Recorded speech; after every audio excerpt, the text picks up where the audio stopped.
이런 사람들에게 용기와 새 힘을 주시는 능력의 말씀인 것을 믿습니다. 십자가의 복음은 지금 위기를 맞고 있는 국가들을 다시 세우는 능력이 있음을 믿습니다. 바로 십자가의 복음이 다시 들려지고 그 복음을 내 신앙으로 받아들여지고 내 삶에 적용할 때에 우리 삶 가운데 죽었던 영혼들이, 식어졌던 나의 신앙들이 다시 회복되어지게 될 줄로 믿습니다.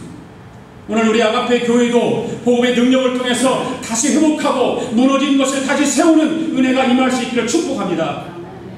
오늘 이 말씀을 통해서 살아계신 하나님께서 반드시 우리에게 놀라운 변화의 역사를 허락해 주실 줄로 믿습니다.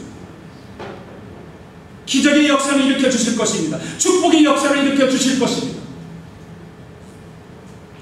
오늘은 첫 시간이기 때문에 로마서를 통해서 첫 1절만 가진 말씀을 드리려고 해요. 로마서는 크게 세 부분으로 나누어서 생각할 수 있습니다. 첫 번째 부분이 1장에서 8장까지 말씀이에요. 이 말씀은 뭐냐면 우리가 행위에 의해서가 아니라 오직 믿음으로 의롭다함을 받는다는 기독교의 가장 기본적이고 놀라운 메시지가 1장에서 8장 가운데 들어있습니다. 우리는 행위로 구원받는 것이 아니라 오직 믿음으로 구원받는다는 것입니다. 이런 말씀을 통해서 다시 한번 놀라운 구원의 감격을 회복할 수 있기를 축복합니다. 사도 바울이 로마서를 기록하고 나서 10년이 채 안 되어서 로마에 있는 유명한 네로 황제에게 박해가 받지 않습니까? 엄청난 박해가 시작돼요. 수많은 성도들이 원형 경기장에 끌려가서 사자의 밥이 돼요. 어마어마한 그런 박해와 그런 아픔과 고통 속에서 그 기독교인들이 그렇게 살아갑니다. 십자가에 달려서 화형에 처해집니다. 그러나 로마의 성도들은 그럼에도 불구하고 두려워하지 않습니다. 눈 하나 까딱하지 않고 오히려 자기가 예수 그리스도를 위하여 핍박받고 고난받고 순교한다는 사실을 기뻐하고 감사했습니다. 그래서 바울은 고백합니다. 로마서 8장 35절 37절 같이 읽습니다. 시작. 누가 우리를 그리스도의 사랑에서 끊으리요? 환난이나 곤고나 핍박이나 기근이나 적신이나 위험이나 칼이랴. 괴롭힌 바 우리가 종일 주를 위하여 죽임을 당케 되며 토사라 양같이 여김을 받았나이다. 함과 같으니라. 그러나 이 모든 일에 우리를 사랑하시는 이로 말미암아 우리가 넉넉히 이기느니라. 할렐루야.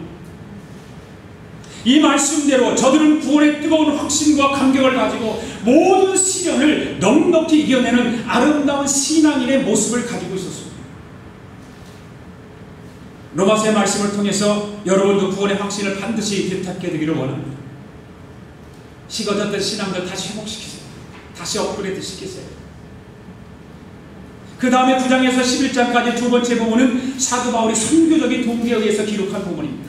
하나님께서 이스라엘 백성들에게 메시아를 허락하셨습니다. 그런데 유대인들은 메시아를 배척합니다. 영접하지 않습니다. 십자가에 못 박아 죽입니다. 또 예수 믿는 사람들을 엄청난 박해를 가합니다. 그 바람에 복음의 물결이 유대의 이스라엘에 머물르지 아니하고 그 복음이 어디로 흘러갑니까? 이방인에게로 흘러갑니다. 이방인에게로 흘러 돌아가게 되죠. 그래서 복음의 물길은 이방 세계로 흘러 들어가서 예수 그리스도와는 아무런 관계도 없는 바로 우리 민족에게, 저와 여러분들에게 전해졌다는 사실을 우리는 기억해요. 복음의 능력이 우리 민족을 구원하게 된 것입니다. 이제 이 복음의 세찬 물결이 지금 어디로 흘러가고 있습니까? 온 세계를 향해서 가고 있는데 세계에서 가장 인구가 많은 중국 12여 개 중국을 향해서 흘러 들어가고 있다는 사실을 기억해야 돼요. 그리고 중동 지역 모슬렘을 향해서 뻗어나가고 있다는 사실. 그러나 이것으로 끝나는 것이 아닙니다. 구원받은 이방인의 수가 충만하게 될 때에 하나님은 다시금 잃었던 이스라엘을 회복시킬 것이라고 성경은 말씀하고 있습니다. 이스라엘 백성들이 예수님을 이제는 영접하게 되고 예수님을 고백하게 되고 그 백성들을 구원해 주신다는 말씀이 성경에 기록하고 있어요. 그렇게 해서 하나님의 구원의 계획이 완성되는 것이에요. 그래서 로마의 말씀을 우리가 통해서 들어보면 우리 마음속에 세계 선교를 향한 놀라운 비전들이 로마서 공부하면서 우리 갖게 될 거예요. 나 혼자만 예수 믿고 나 혼자만 구주를 영접해서 전 교회 나와서 예배하고 구원받는 것을 끝나는 것이 아니라 하나님께서 우리에게 왜 나를 예수 믿게 했는가, 왜 나를 구세주로 예수님을 구주로 영접하게 했는가? 내가 왜 예수님 앞에 정말 헌신을 하고 교회에 나와서 예배를 드리는가? 라고 하는 것을 더 정확하게 확실하게 말씀을 통해서 깨닫게 될 거예요. 그리고 마지막 세 번째 부분이 12장에서 16장까지인데 구원받은 우리 성도들이 과연 이 세상을 살아갈 때 어떤 모습으로 살아갈 것인가? 지금 이 모습으로 살아갈 것인가? 아니면 변화된 모습으로 살아갈 것인가? 라고 하는 말씀을 12장에서부터 16장까지 우리에게 가르쳐주고 있습니다. 이제 우리는 로마서 1장 1절 말씀을 잠시 묵상을 다시 합니다. 제가 여러분께 과제를 하나 드립니다. 그 과제는 뭐냐면 오늘 예배를 마치고 나가기 전까지 로마서 1장 1절 말씀을 암송하시기 바랍니다. 외우지 못하는 분은 오늘 점심 없습니다.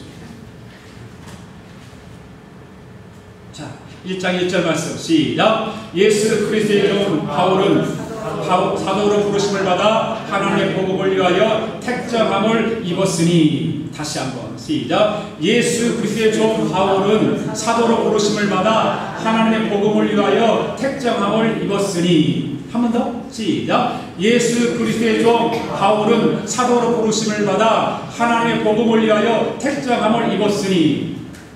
외우세요. 외워야 밥줍니다. 이 말씀을 이 한 주간 묵상해 보시기 바랍니다. 내가 암송하고 이것을 계속해서 묵상하시기 바랍니다. 그리고 묵상할 때에 한번 이걸 이렇게 해보세요. 저 같으면 이렇게 할 수 있어요. 예수 그리스도의 종 나 홍사는 목사로 부르심을 받아 하나님의 복음을 위하여 택정함을 입었으니. 이렇게 고백할 수 있잖아요. 자, 선교회장인 우리 박선희 집사님은 어떻게 하면 좋을까요? 예수 그리스도의 종 나 박선희는 집사로 부르심을 받아 하나님의 몸린 교회 선교일을 위하여 택정함을 입었으니. 이렇게 요구합니다. 훨씬 그러면 은혜가 있습니다. 권사님은 어떻게 하면 될까요? 예수 그리스도의 종 나 이유수는 권사로 부르심을 받아 하나님의 복음을 위하여 택정함을 입었으니. 이렇게 암송하시면 너무나 좋지 않겠어요? 바울에게만 해당되는 말씀이 아니라 이 말씀이 지금 오늘 나에게 해당되는 말씀으로 암송하고 읽으면 훨씬 더 하나님 앞에 가까이 내 삶을 드릴 수 있게 되는 것입니다. 사도 바울은 로마 교회에 한 번도 가본 적이 없어요. 로마에 있는 성도들을 한 번도 만나본 적도 없어요. 그래서 로마에 있는 성도들에게 복음을 전할 때 먼저 자기 자신을 자세하게 소개하지. 그렇잖아요. 내가 알지 못하는 사람들에게 편지를 쓸 때는 내가 누구인가를 자세히 이야기할 필요가 있어요. 그러면 그 상대방이 나를 모르기 때문에. 바울 또한 로마에 있는 성도들에게 바울 자신에 대해서 자세하게 소개를 하고 있습니다. 바로 사도 바울이 자기에 대해서 로마 교인들의 소개를 하는데 1절을 보면 정확하게 나와 있죠. 우리가 암송했죠. 예수 그리스도의 종. 자기는 예수 그리스도의 종이라고 했죠. 그 다음에 사도로 부르심 받은 자. 그 다음에 왜 사도로 부르심을 받았느냐? 바로 하나님의 복음을 위해서 택정함을 입은 사람이다. 이렇게 자기를 소개하고 있죠. 오늘 이 말씀을 통해서 사도 바울의 마음속에 자리 잡고 있었던 그 뜨거움, 그 감격, 이런 것들을 반드시 우리도 경험할 수 있기를 축복합니다. 자, 첫 번째로 그러면 바울은 자신을 예수 그리스도의 종으로 소개를 했습니다. 1절 말씀 또 있습니다. 시작. 예수 그리스도의 종 바울은 사도로 부르심을 받아 하나님의 복음을 위하여 택정함을 입었으니. 이거 금방 외우잖아요. 이거는 금방 외우죠. 사도 바울은 자기 자신을 그 노란 부분에서 뭐라고 지금 소개하고 있어요? 종이라고 소개하고 있죠. 물론 바울도 그 당시에 노예라고 하는 신분이 얼마나 비참한지를 모르지 않았을 것입니다. 바로 종이라고 하는 말은 뭡니까? 노예라고 하는 뜻입니다. 그럼에도 불구하고 바울은 로마의 교인들에게 제일 먼저 조금도 주저함 없이 자신은 예수 그리스도의 종이라고, 바로 예수님의 노예라고 자기를 소개하고 있는 거예요. 나는 노예다. 사람은 누구나 명예를 좋아하지 않습니까? 여기 서 있는 목사나 여러분들이나 다 명예는 좋아할 거예요. 한 사람도 명예를 싫어하는 사람 없어요. 겉보기에 안 그런 것 같지만, 겉으로 세련되게 처신을 잘해서 그런 것 같지만 다 명예를 좋아해요. 내가 가지고 있는 것을 자랑하고 싶어하는 습성들이 있어요. 모이면 내 집을 자랑하고 내 자녀를 자랑하고 내 배운 걸 자랑하고 하여튼 뭐 자랑하려고 하는 습성들이 우리 안에 있어요. 그러나 사도 바울에 비교하면 아무것도 아니에요. 사도 바울은요,